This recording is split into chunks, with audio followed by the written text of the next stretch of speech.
C'est fort, attention. Donc, faut que je vous parle, là. Faut que je vous parle, parce que...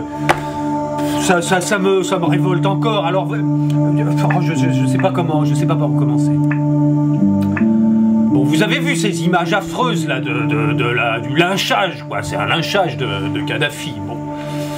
Alors, je sais pas vous, je sais pas quel effet ça vous fait, mais j'espère que ça vous a bouleversé.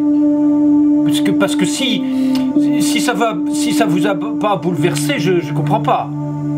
Je comprends pas ce que vous faites dans un corps humain. Ah, bah oui. Bon, peut-être il y en a que ça a réjoui.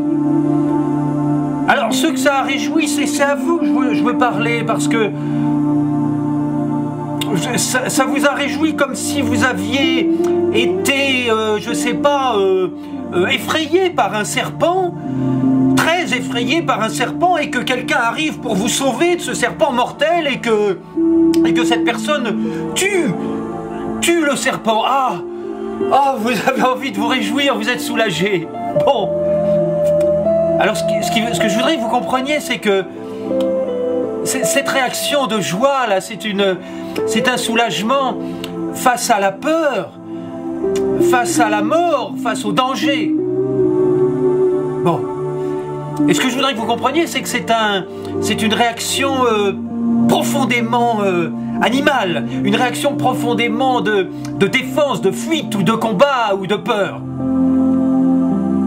C'est la réaction de l'animal en nous, de la bête en nous, qui a peur de se faire manger, de se faire tuer. Bon. C'est bien, elle est là la bête, elle est là, bien sûr elle est là, sinon on ne serait pas là pour en parler. Il y a tous les millions d'années de notre évolution ont été permis par l'existence de la bête en nous. Mais maintenant non. Comme disait Pierre Dac, le chaînon manquant entre le singe et l'homme, c'est nous. Et donc nous allons vers l'homme. Et l'homme, c'est quoi? C'est un cerveau qui s'appelle le néocortex, qui est tout récent, qui vient de se créer dans les tout derniers millénaires, millions d'années. C'est le cerveau de la réflexion, de la sagesse, c'est le cerveau de la conscience.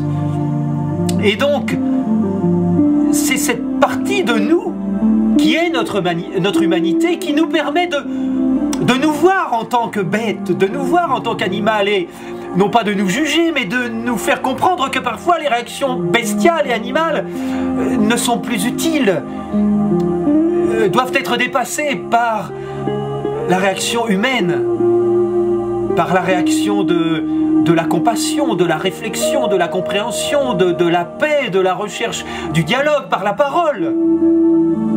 La bête ne parle pas, la bête ne sait pas qu'elle agit. La bête agit uniquement par instinct. Quand vous tuez un serpent, c'est par instinct, c'est par peur. Quand vous tuez un dictateur, c'est par instinct, c'est par peur. Mais au-dessus de ça, il y a l'homme. Il y a l'homme qui nous voit, qui voit la bête agir, et qui est capable de la pardonner, qui est capable de la comprendre, et qui est capable de la dépasser. C'est ça que je vous demande de comprendre. C'est que là, on arrive à un moment de notre humanité, de notre histoire, où on commence à savoir qu'on peut dépasser la bête. Et donc, dépasser notre peur intérieure, dépasser notre violence intérieure, dépasser notre instinct, et faire venir la joie, le partage, la compréhension, l'homme. Hein? Voilà, l'homme.